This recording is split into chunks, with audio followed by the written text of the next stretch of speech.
I would like to welcome you all to the Inclusive Activism podcast. I'm very, very excited to have today's guest here with us, Daryl Davis. Daryl Davis is an author of many books. He is a speaker. He is a musician of world renown. Been to several different countries. But part of the reason why I have him here today is because Daryl is an expert at seeing the humanity in folks where we might not expect to see it. But I don't want to tell Daryl's story for him, but he very much lives in the heart of what we attempt to do in inclusive activism, which is really see the person behind the thought and idea so we can find opportunities to connect and make the world better for one another. He is also the star of a documentary called Accidental Courtesy, which I've watched several times and I have my students see in my classes. And I think that's a wonderful thing for people to see and understand and get that nuance of. But with that, I don't want to take the guest's opportunity to introduce himself in his own words. So, Daryl, I want to give you this time and space to introduce yourself to my audience in the way that you feel most comfortable telling people who you are. Well, thank you, Rowdy, and thank you very much for having me. I really, really appreciate it being here, and I appreciate your willingness to take on this task. A lot of people consider this kind of talk taboo, and that's the problem. That's why the thing has not been addressed as of yet. But I just turned 63 last week, Happy and birthday. yeah, in my 63 years, starting as a child of parents in the U.S. Foreign Service. So I grew up as an American embassy brat. I began traveling abroad at the age of 3, living in different countries in Africa, Europe, and other places. Today, I graduated with my degree in music, and I'm a performing musician today since the 1980s full time. So I also travel around the world. And in my 63 years, I have been to 57 out of the 195 countries currently on our planet today. I've performed in 49 of our 50 states. And all that is to say is that I have been exposed to a multitude of skin colors, cultures, ethnicities, religions, beliefs, ideologies, persuasions, etc. And all of that exposure has helped shape who I've become.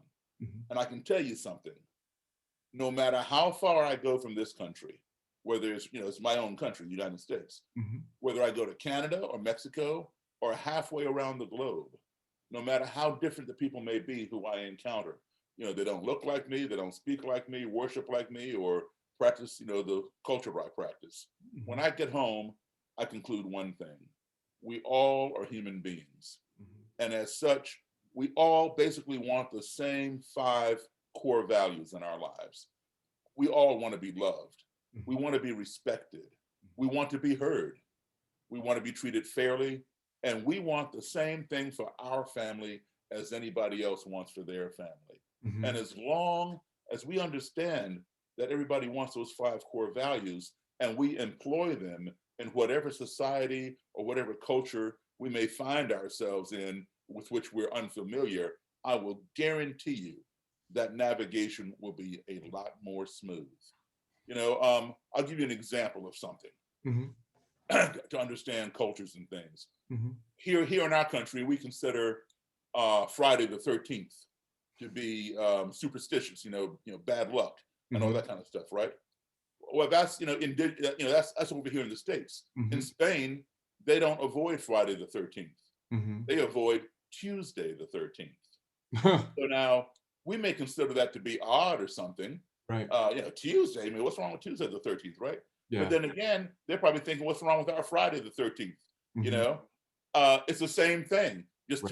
two different places. Yeah. So, um, we have to understand each other's culture and respect it. Mhm. If you were to invite me over to your house, say for dinner or something, Mhm. and at the end of dinner, I take my napkin, I wipe my mouth, and I fold the napkin back up and set it by my plate. Mhm. You don't think anything of it. You wouldn't think anything of it if I balled up the napkin and set it by my plate. Right. That means nothing. But if let's say you're an American businessman Mhm. and you want to do some import export business with some company in Norway. Mhm. All right. So you contact somebody from that company. You don't know the person, but they agree to listen to your proposal, and you come over there. You fly over there to meet this person, and you try to negotiate something, and the person invites you over to his home for dinner. Mm-hmm. And so you're going to this Norwegian's house for the first time for dinner, and nice dinner. You enjoyed it. You wipe your mouth and you fold your napkin and set it back down. And then go to the living room for coffee and talk about business. Mm-hmm. Well, you just told that family that you did not enjoy their meal, and you probably will not come back. Hmm. You Yeah. do not want to fold your napkin. You want to ball it up and set it by your plate. That means you really like that meal. Yeah. So, if you didn't know that, you might inadvertently, out of ignorance, offend somebody, and Right. they don't know that you don't know. Yeah. You know what I'm saying? This Yeah. is why it's important to talk to people. Yeah. A missed opportunity for dialogue is a missed opportunity for conflict resolution. That I very much resonate and agree with. And one of the big reasons why I had you on and why I was excited to speak to you is there's a term that's been floating around. Abram Kendi X coined that term, anti-racist. He's wrote a whole book about it. In my view, you took that whole notion of anti-racist to a whole nother step and a whole nother level. And they may not know or be familiar with your anti-racist work. How would you best like to tell my audience about the work that you've chosen to engage in? Well, technically, I don't describe it. Okay, I would say I'm not anti-racist. Right. I'm anti-racism. Okay. Okay. That's great. That's a great way of putting I'm that. pro-humanity. Yes. Now, I understand the term anti-racist. It means Yeah. a lot of different things, and of course, you're using in a positive context. Right. But there's so many people out there who are anti-racist, Mm-hmm. and they are anti-racist. They want to go out and beat up racists and all that kind of stuff. Right. I'm not against the person. Yeah. I'm against the person's ideology. Right. That I think is wrong. Mm-hmm. And I want to support the person and make that person more human. Mm-hmm. Understand humanity. Mm-hmm. Well, what I do is I employ those 5 values. Mm-hmm. I'm willing to listen to somebody. Okay, for example, I'll give you a couple of examples here. I had a question when I was a kid, at the age of 10, after people threw rocks and bottles at me when I was the only Black Cub Scout in an all-white parade, Mm-hmm. and I didn't understand it. I was baffled. What had I done wrong? Mm-hmm. Nobody else is getting bottles thrown at them. I was so naive because I'd been around the world and dealt with all kinds of cultures. I couldn't imagine anybody, wanting to hurt me because of the color of my skin. It just was not in my sphere. Yeah. And so I was baffled as to why I was being attacked this way. And at the end of the parade, I was told I had done nothing wrong. Yeah. It was because of the color of my skin. And that was even more baffling because my 10-year-old brain could not process that, Right. And anyway, so my question was, how can you hate me? We don't even know me. Yeah. So when I would interview white supremacists, and I still interview them, I asked, how can you hate me? You don't even know me. You just met me 5 minutes ago, that Yeah. kind of thing. And I'm told, well, Mr. Davis, it's the head of the Ku Klux Klan. Mr. Davis, Black people are prone to crime. And that is evidenced by the fact that there are more Blacks in prison than there are whites. Yeah. Now, what he is saying is true. Yeah. Right? There are indeed more Black people in prison than white people. Yeah. So he's seeing the statistics, the data, Right. and it reflects correctly in this case. Yeah. However, he's not seeing the reason behind the data. Exactly. Part of the reason is the imbalance in our judicial system, Mm-hmm. which is why everybody's watching the George Floyd trial right now, right? Yep. Absolutely. Okay, so all he sees is the data. So he figures, okay, well, there are more Black people in there convicted of crimes than white people, so therefore they must be prone to crime. That's his perception. One's perception is one's reality. That's true. Okay, and I'll get back to that in a second. So then, now I'm just sitting back listening to him because Mm-hmm. he's the head of the Klan. When he walked in my room to be interviewed and he saw me, his wall went right up. Right. Because I am not the object of his affection, right? He's in the Klan because people like me, right, who look like me. Yeah. So he's ready to radiate hate and let me know that I am inferior Mm-hmm. and he is superior because he is a white supremacist, Mm-hmm. supreme, right? So, Yeah. he has to establish his place and make sure I know my place, Right. which is below his. Yeah. So I'm just sitting back listening. So basically he's telling me I'm a criminal because I have black skin. And then he goes on to say, black people are inherently lazy, that we do not want to work. We prefer to scam the government welfare system and always have our hand out for a freebie and all this kind of stuff. And then he goes on to say that black people are born with a smaller brain than white people. And the larger the brain, the larger capacity for intelligence. The Right. smaller the brain, the lower the IQ. So all in the space of a few minutes, the man has called me a criminal, told me that I'm lazy, and told me that I'm basically dumb because I have a small brain. I'm not pushing back. Right. In most instances, somebody attacks you like that, they're going to push back. They're going to defend themselves and get all emotional and want to fight and whatever else. And then the whole conversation, devolves, right? So I'm just sitting back listening to the guy, and now his wall is coming down because he's being heard. Right. All right. And he's wondering, how come this black guy isn't pushing back? I know he doesn't believe what I'm saying about him, Right. and he's curious. So he finishes radiating all his vitriol. And he, like I say, he says, black people have the smaller brain. He says that is evidenced by the fact that black kids, students, score lower consistently year after year on the SATs than white kids. And again, that is true.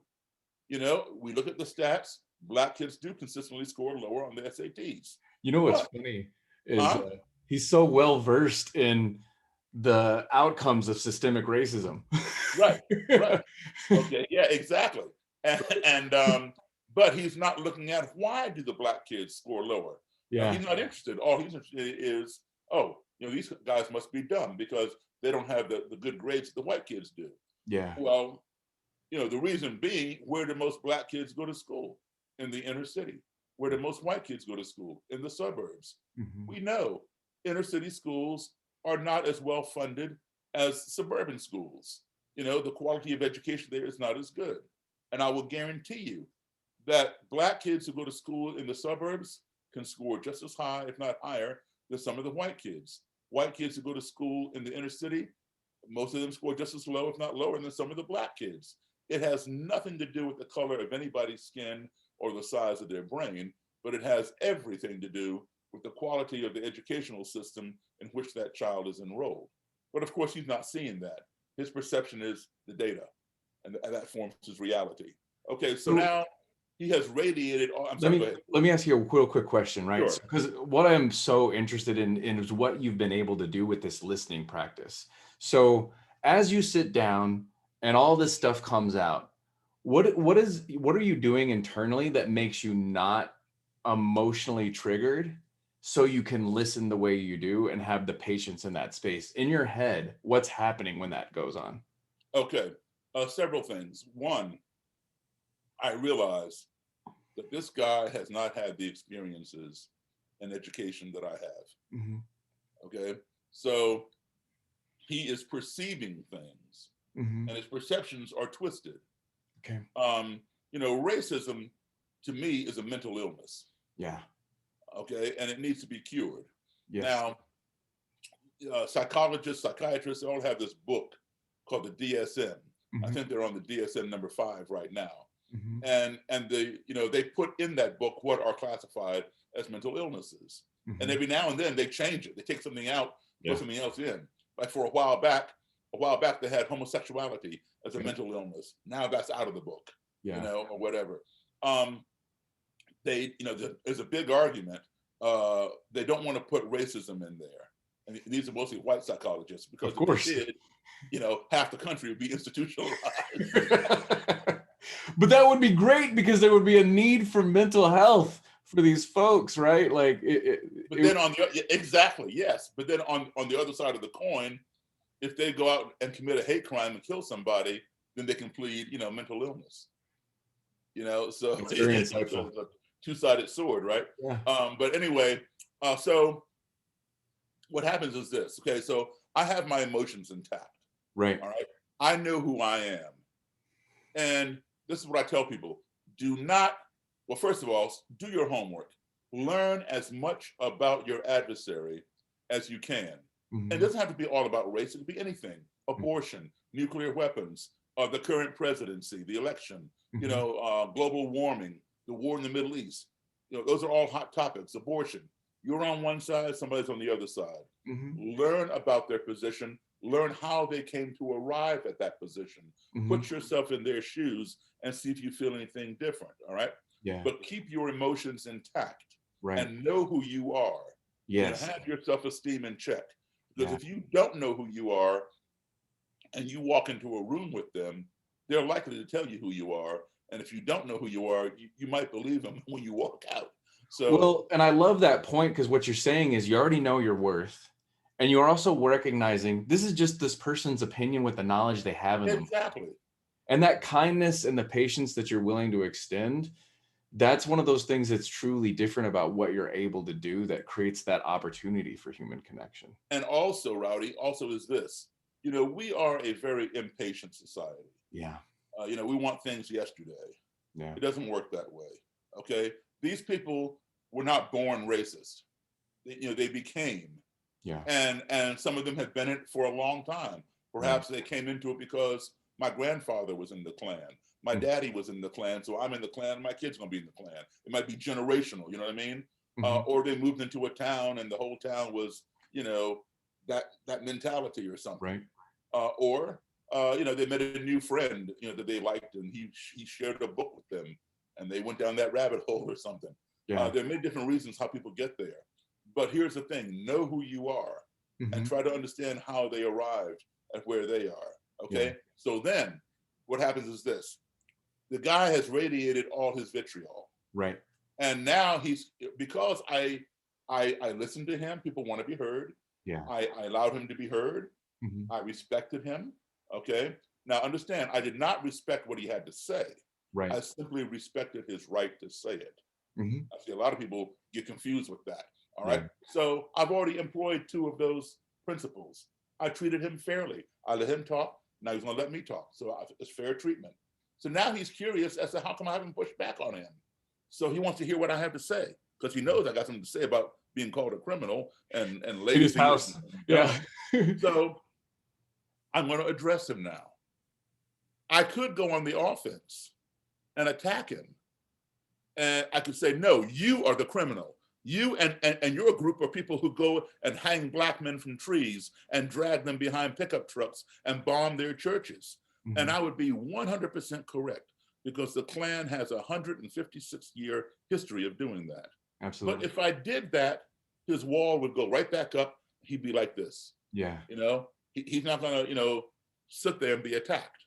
All right. So rather than go on the offense, I go on the defense.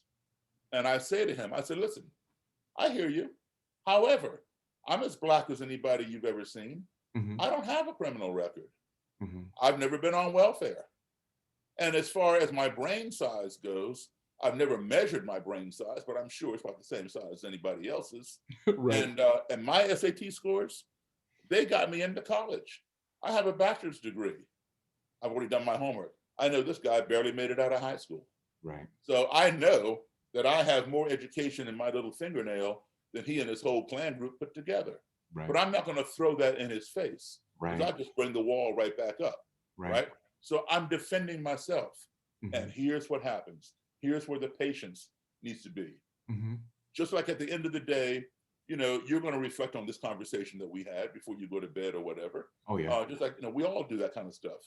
He'll go home, and I've seen this time and time again. I've been doing this now for 37 years. Yeah. What happens is, because they tell me later when they quit, here's what happens. They go home and they think, damn, I just had a 3-hour conversation with a black man, and we didn't come to blows. We got a little loud. He was actually kind of nice. And what that Darryl guy said, it makes some sense. Oh, but he's black. Right. But what he said was true. Oh, but he's black. So they're having a cognitive dissonance, right? Right. He knows what I said was true, either because he knows it to be true, or he looked into it and found it to be true. And now he's wondering, how come this black guy knew the truth and he didn't? Right. I'm the superior one. How come he knows the truth? That kind of thing. Yeah. So they end up having a dilemma. Do I disregard that Darryl guy's skin and change my direction because I know it's true, or do I consider his skin color and keep on living a lie? Right. That becomes their dilemma. Yeah. And in most cases, they will follow the path of the truth. It Yeah. may take a little while, but they will. All right. Yeah. But there will always be those who will go to their grave being hateful, violent, and racist. They're sociopaths or they crave the power. Because when you reach a certain level in Right. those organizations, you Yeah. got followers. Yeah. And how do you go and tell your followers, hey folks, I was wrong? Yeah. That's you want the power. Once you have power, you don't want to give it up. Yeah. So they struggle with that. Yeah. But even those people, if they're willing to sit down and have a conversation with you, and you present like that, and you employ those 5 values, they will struggle. And in most cases, they will go the right way. But understand there'll always be those who won't. But it does not happen overnight like a light switch, just flip it on and off. They struggle for a while. Of course. Then, Right. And I think, like, for me, one of the things I've done in my work, because what I attempt to do is talk about the times I did it wrong, because there's so much of this stuff that I've done wrong. Like, I'm a 46, I was raised in a very homophobic culture when I was younger. Like, I said some horrible stuff back in my day too, right? And I remember the times that I perpetuated horror, and this is one of the things that gives me that ability to have that empathy, I think, that you are able to extend to others. So one of the things I was curious, I've done some work with police officers before, and not that, sometimes those are the same folks and sometimes they're not. One of the things that I always have a hard time with is whenever I come in to talk to police about, like, anti-racism, right? They're always like, "You're going to call me racist. You're going to call me racist." And I'm like, "I'm not here to call anybody racist. I'm here to fight racism." Right. But they're like, "You don't understand what it's like, Rowdy. Rowdy, you just don't get it." They see us, they see the badge. They think they made up their mind. They think they know me. And I go, "That's kind of interesting. That sounds a little bit like stereotypes." It sounds like everybody's painting you with the same brush. I've got some experience with this, right? Do you feel like folks that are in white supremacist spaces go through some similar processes where, they've experienced, like, maybe marginalization or being rejected in it, and they have a need for belonging? And I think that's what people don't get, that I think you've found through your patients, is under you can't one of the things I love that you said in accidental courtesy, you can't get to hate unless you got fear. Yeah.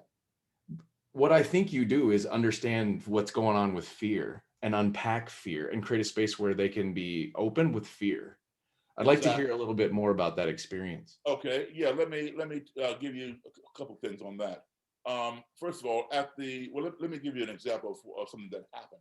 Okay. With one of these meetings with the Klan leader. Yeah. He came to the interview with his bodyguard, who was armed, and the Klan leader came in a dark blue suit and tie, and the bodyguard was in military camouflage with the Klan patch, a red circle, a white cross on his chest over here, blood drop, the letters KKK across this side of the chest, and embroidered on his cap it said Knights of the Ku Klux Klan, and on his right hip he had a semi-automatic handgun in a holster. And so they didn't know I was Black. And so when they walked into the motel room and saw me, they're like, they like froze. and the Klan leader was walking right behind his bodyguard. And so the bodyguard turned the corner and saw me and froze. And the leader didn't realize it, and like smacked into his back and knocked him forward. And now they both are like stumbling around, looking all over the place, trying to regain their balance. And I'm just sitting there like, looking at them. Yeah. And I could read their faces like a billboard, man. Yeah. Their faces were saying, did the desk clerk give us the wrong room number? Or is this an ambush, Right. And so I saw the apprehension. So I stood up and I showed my palms. Yeah. So they could see I had nothing in my hands. Yeah. And I walked forward. I put my right hand out. I said, "Hi, I'm Daryl Davis." And they both shook my hand. Yeah. And now I was told not to fool with this guy because he would kill me. Yeah. This Klan leader. And I'm like, but that's why I need to see him. Why would he kill me? I need to understand this. right? Yeah. So anyway, they both shook my hand. They came in. He sat down, and the bodyguard stood at attention to his right. And I sat on the other side of the table, just a little lamp table. So we're only like 2 feet away from each other, right? And my secretary was sitting on the dresser next to me because there were no more chairs. I had a black canvas bag beside my chair in which I had a cassette recorder, which I set on the table and asked permission to record. He said, okay. And I had some blank cassettes and a copy of the Bible because the Klan claims to be a Christian organization. Smart. And he claims, that the Klan preaches racial separation. So I wanted to be able, pull out my Bible and say, here, please show me chapter and verse. Yeah. So anyway, I'm all prepared. So, we're talking and stuff. And every time my cassette ran out of tape, I'd reach down to get a fresh cassette or reach down to get the Bible because he made some ridiculous statement I want him to prove. Every time I reach down like this, the bodyguard reach up like this to his hip. Yeah. And I understood that. That's his job. His job Right. is to protect his boss. Yeah. He doesn't know me. I'm the enemy. And he Right. has no clue what's in my bag. So I got all that. Yeah. And then after a little while, he relaxed, realizing there's no threat. And I went in and out of the bag. He didn't move. Yeah. Maybe just over an hour into this conversation, the Klan leader and I are talking. Yeah. And out of nowhere, there was this fast, short noise, like a, that was it. That was just out of nowhere. And we all like jumped. I came up out of my chair because I was getting ready to fly across that table and attack them. Yeah. That's how quick my mind was working. Yeah. Because, you're already in a situation. I'm Black. This is the head of the Klan. I'm already told not to fool with him. He'll kill me. Right. So my radar is up. My alerts are on. Yeah. And now this guy is making some weird noise that I can't explain. It was so fast and so short that my ear could not discern what it was. Right. But I knew that he did it. How did I know he did it? Because I didn't do it.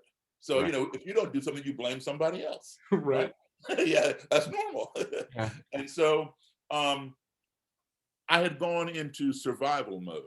When you fear for your life, you go into survival mode. Yeah. You do whatever you got to do to survive. Yeah. Some people, they just faint, they pass out. Right.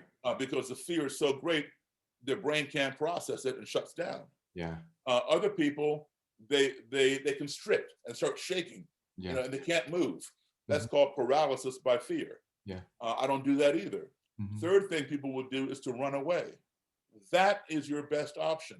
As quickly as you can, separate yourself from the source of the fear. Get out of there, right?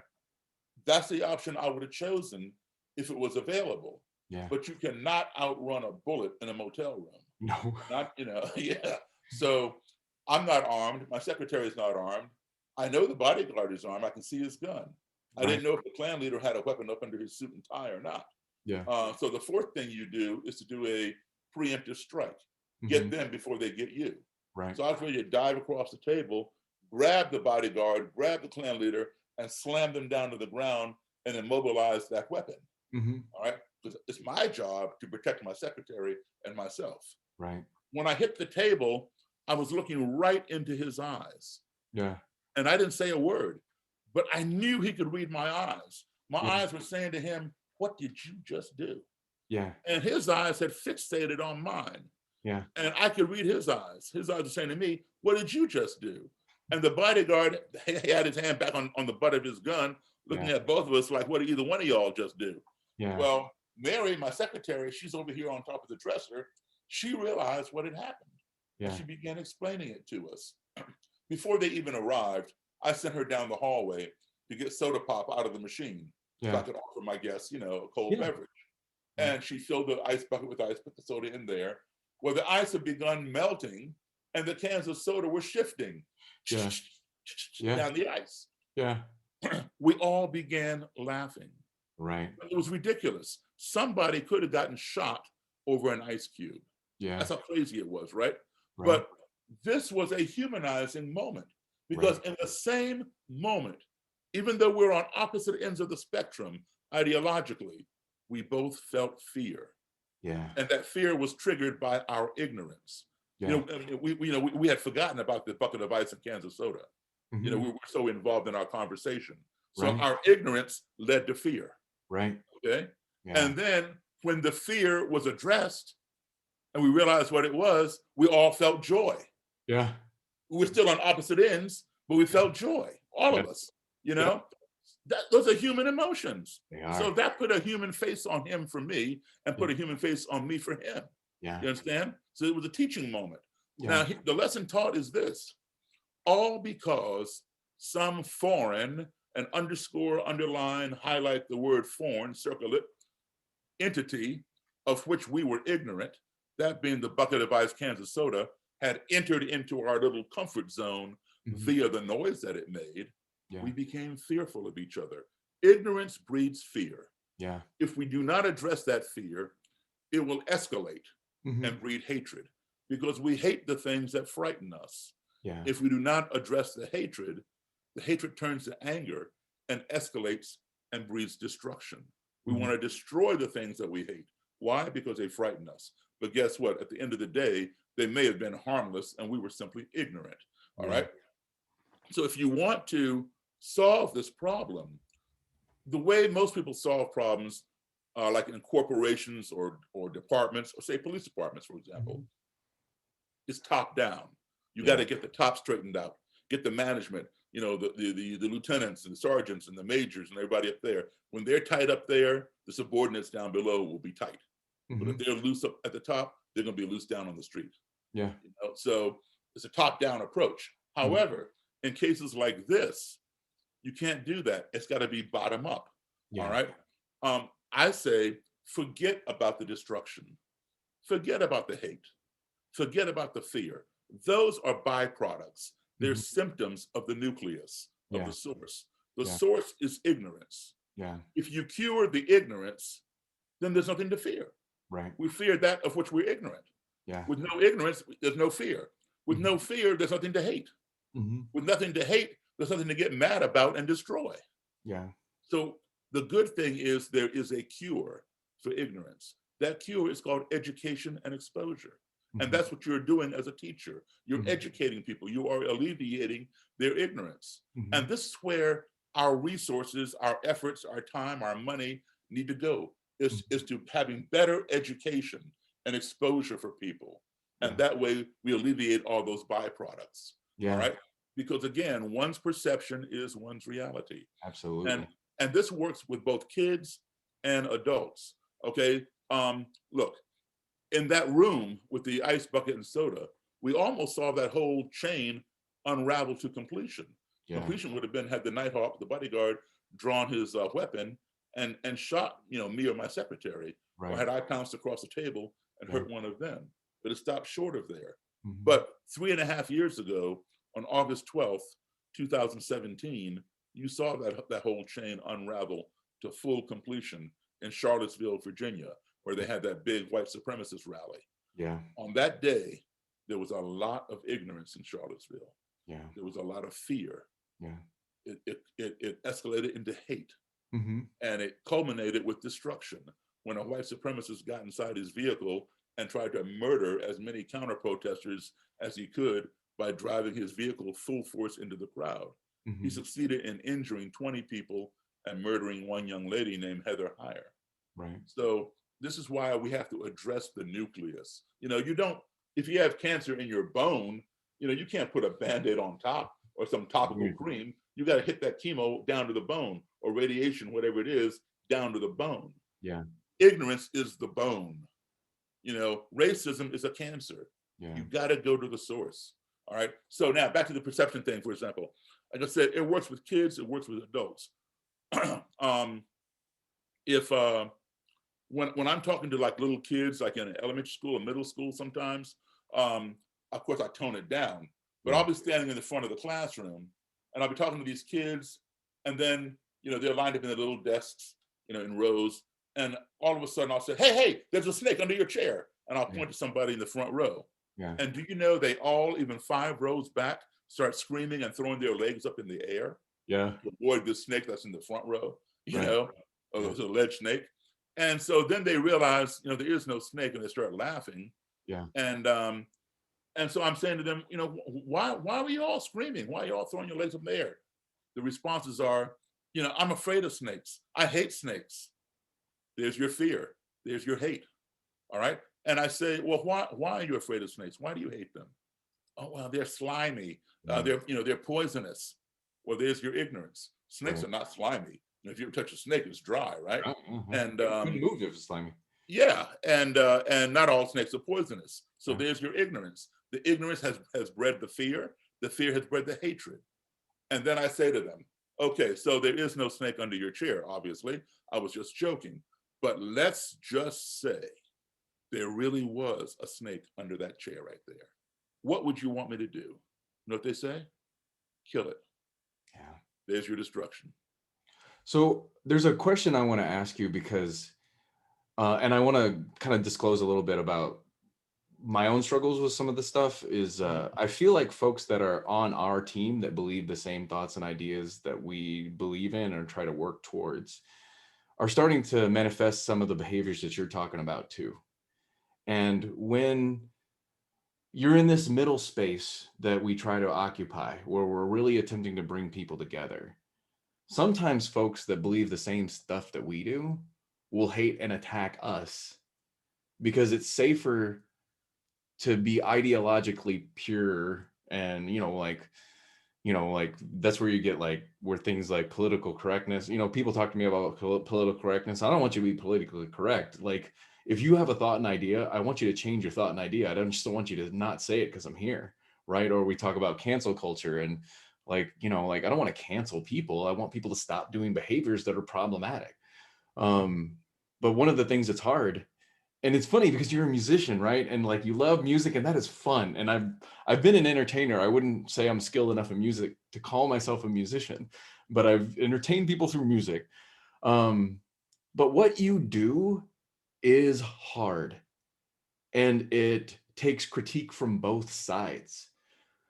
I wanted to get your thought about what you're seeing with this form of fear and certainty and withdrawal from conversation from folks that are on the same team of us. And you can answer that to whatever degree you feel comfortable with. Yeah, sure. I believe in being transparent. Mm-hmm. And I don't believe we want people to walk around on eggshells. Right. That's been the problem. I'm not a big fan of political correctness myself. I want you to tell me exactly how you feel. Describe it in your own words. Don't try to water it down because I'm Black and you don't want to offend me or whatever. I need to know exactly how you feel. I'm not going to take any offense to it because I'm inviting you to be you. Mm-hmm. And in exchange for allowing me to be you, for me allowing you to be you, Mm-hmm. I want you to please allow me to be me, and don't take any offense to anything I may say that you find offensive. It's a learning experience. We're trying to enlighten one another. Mm-hmm. Let's put political correctness, on the sideline or out the back door for a while, and let's get to know one another like we did before political correctness ever existed. Mm-hmm. I never know, whether to like I got corrected one time on an airplane. I referred to the lady who was going down the aisle with the cart as a stewardess. Mm-hmm. That's out. I go, she's called a flight attendant. Mm-hmm. Okay, well, in my day, we used to call them stewardesses. Mm-hmm. I didn't see anything offensive by it, but if the guy was offended by it because I called his colleague a stewardess, then I don't want to offend him or offend her. But at least explain to me what is offensive about it. Mm-hmm. When I was in school, the guy who replaced the light bulb and mopped the floor was called the janitor. Mm-hmm. Today they're called the maintenance engineer or something like that. To me, it boils down to the same thing. But if there's an offense, then educate me, cure my ignorance. Yeah. But don't come down on me for being that way. Right. And I'm not going to come down on you, if you call me the wrong thing. A lot of white people, they don't know how to call you. Are you Black? Are you African American? Are you a person of color? Are you a Negro? Are you colored? Are you Afro American? Yeah. I know not to call you, the N-word or something like that. Right. but what do I call you? Right. And so they don't call you anything. Yeah. They don't even want to talk to you. Right. And see, now I'm a little different. And there are people who agree with me, and there are people who look like me who don't agree with me. Right. Black people are not monolithic like like many white people may think, we all think alike or something. Yeah. No, we're all individuals. To me, I don't have a problem with the word colored. I don't have a problem with the word Negro. I do have a problem with the word African American. I prefer to be called Black. If you're going to call me anything, you can use Negro, you can use colored. I don't care. Okay. I'm not offended by African American, but I think it's a misnomer. Right. And I'll tell you why. Yeah. I have lived in Africa for 10 years. Yeah. Okay. As part of my dad's assignment, and different countries in Africa. To me, in Africa, I have been here for 402 years. Okay, I came here in 1619 as a slave. Yeah. Okay, I'm an American. Now, obviously, if you look at me, my heritage is from Africa. Sure, of course. All right, no problem with that. But I'm an American. And to me, an African American is someone who just came here last year, a couple of years ago, and they became naturalized. With the connections of Africa. Yeah, exactly. So, that's an African American. And when you've been here generations, you're an American. Just like, the white people, my neighbors or whatever, I don't consider them to be Euro-Americans. Obviously, look at them, they, their heritage is from Europe somewhere, all right? But they are American. And if you really want to get down to it, anybody who is an American, I don't care what color they are, they're all African American. Right. Because, yeah, exactly. Okay. So, so we need to get away from that. And the problem is, a lot of this is our fault because we keep changing what we want to be called about every 10 years. Yeah. And people get confused. So just like, some people are confused by the word or offended by the word colored or Negro. But yet we have the NAACP. Right. Is that going to change to African American?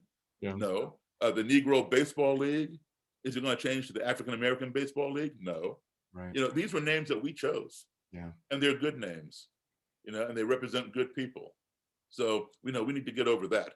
But I think, so putting political correctness out and allowing people to speak freely, allowing them to be heard is key to communication. And back to the perception thing for a second. Yeah. I keep saying, one's perception is one's reality, and this works for adults as well as children. You cannot change somebody's reality. But if you want their reality to change, what you do is you offer them alternative perceptions. Yep. Okay? Because the more you attack their reality, the more they're going to defend it. Right. And you're going to go nowhere. So I'll give you an example. Let's say your little 8-year-old brother goes with his school to a magic show. And he comes home and he's telling you about it. And he says, yeah, the magician guy on the stage, he asked for a female volunteer and 50 women raised their hands. And he called this one up in this red top, and she came up on stage, and he put her in the box and stuck her legs out this end, put her head out that end. And they took a chainsaw and he cut that box in half. To this 8-year-old kid, this man cut this woman in half. He saw the chainsaw go all the way through the box and come out the bottom. And then to make sure that you understood this woman was cut in half, the magician put the half with the legs on stage left and the other half with the head over on stage right. And then he went over there and talked to the head. And the head talked back, and then he brought it back together, and then he opened the top and the woman got out and she was in full form. Right. And you say, well, that didn't really happen. Yes, it did. I saw it. I was there. You weren't there. I saw him cut that box. And the more you tell him it's not true, he didn't see what he saw, the more he's getting pissed off because he knows what he saw. That man cut that woman in half, and you're not telling me any different. Yeah. Okay. So what you do is, rather than attack his reality, you might say something like, could it be possible that maybe that woman that he called up, he pointed to in the red top, maybe she works for him? Yeah. Maybe she travels with him. She knows the trick. He plants her in the audience everywhere he goes. Yeah. And she has on the same stockings and shoes as a pair of dummy legs in the box. So when she gets in there, she puts those dummy mannequin legs out the holes, and she brings her own legs up under her chest. She kneels or whatever. And then when he cuts the box in half, her whole body is over there. Yeah. And just those dummy legs over here. So then when he brings it back together, she pulls out the dummy legs and then she gets out of the box. Yeah. I like what you say about that whole question perception. Yeah, and then the kid says, well, yeah, I guess that would be the only way that could work. Right. And so he changes his own reality. Right. You are the You impetus. just provide the questions that allow for Precisely. Yeah. Precisely. And that's what I do. When I sit with these people, yeah, they're going to attack me all day long. Yeah. But I know who I am. Right. I might have some concern Yeah. if my parents told me that I was prone to crime or that I was lazy or Right. that I was They know unintelligent. you. Yeah. They know me. You just walked in my room 5 minutes ago and all you see is this. You got to tell me what I am? Come on. Don't be offended by a lie. Keep your emotions behind you. You know who you are. No, that's great advice. And we don't have a lot of time, and I got 2 questions I wanted to make sure I still asked you. First one is, what do you think is the most interesting question you've ever been asked? And then while you're thinking about that, the other question that I was going to ask you that I want to give you space to respond to is, what question do you wish people asked you more?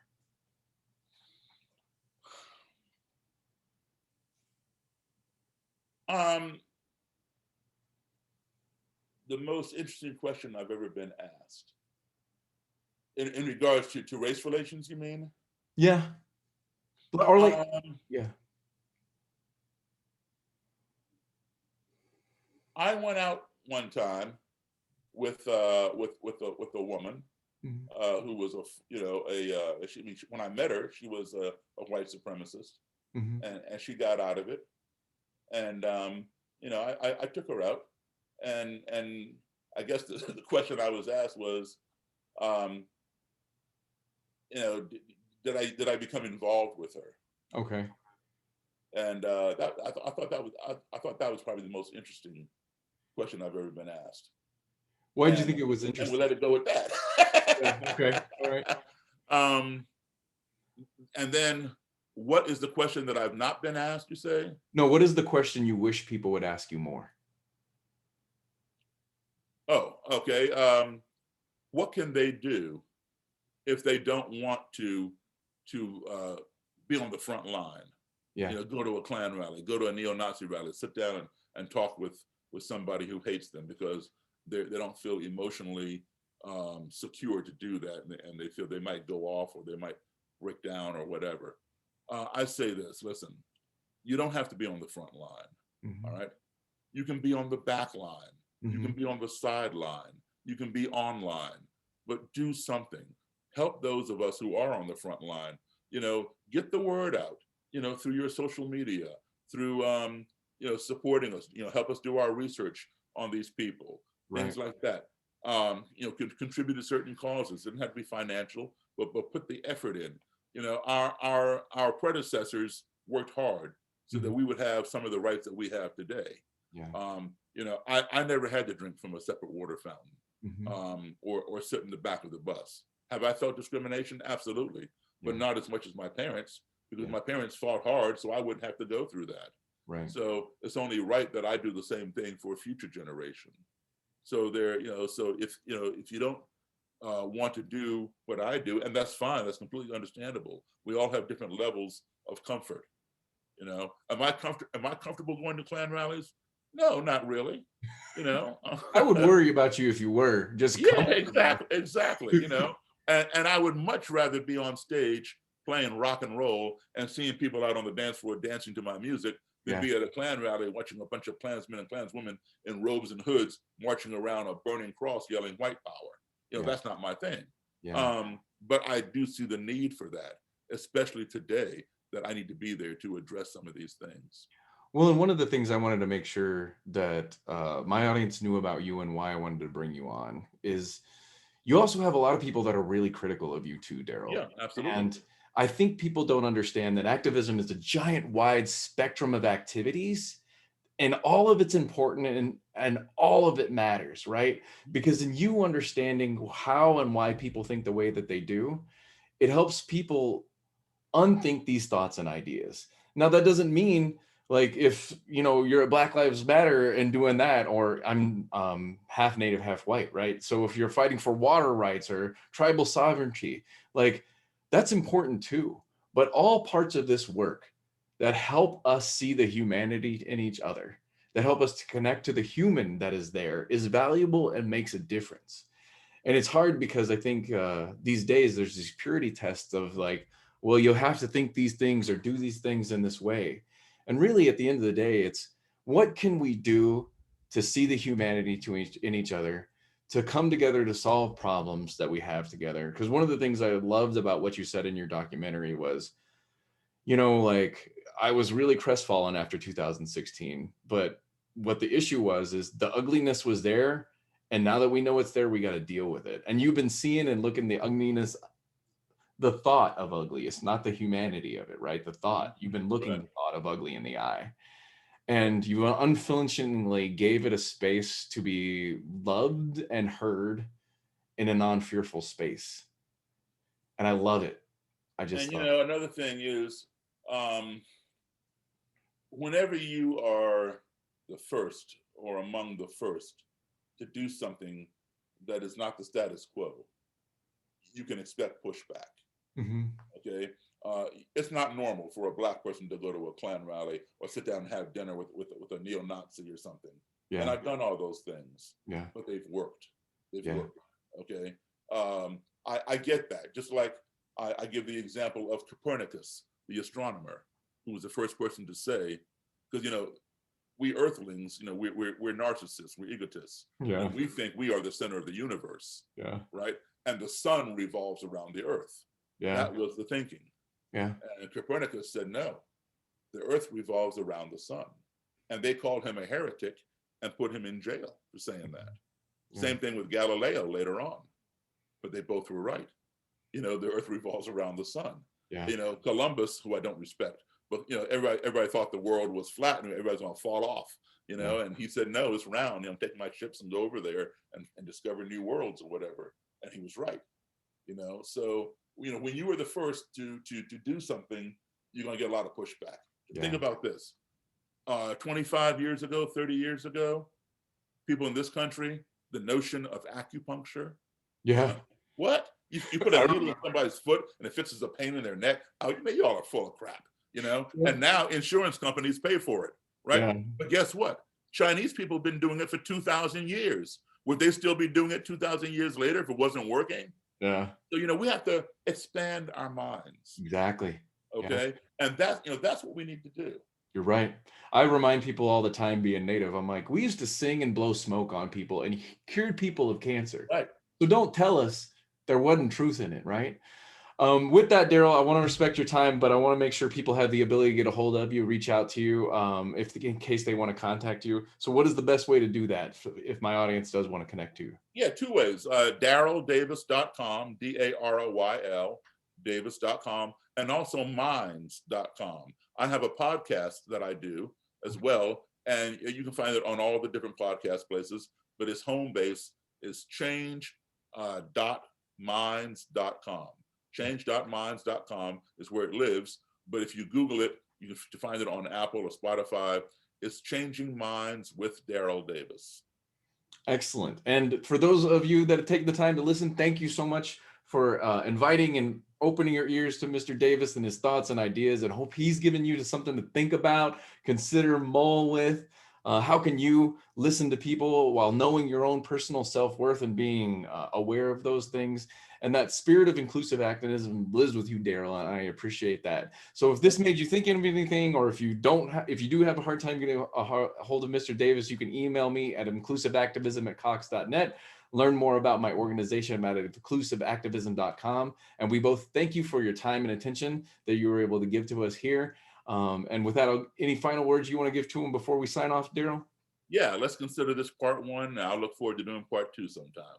Excellent. I'm looking forward to that myself. Thank you so much. And I appreciate all the time you were able to spend with us. Thank you. Take good care.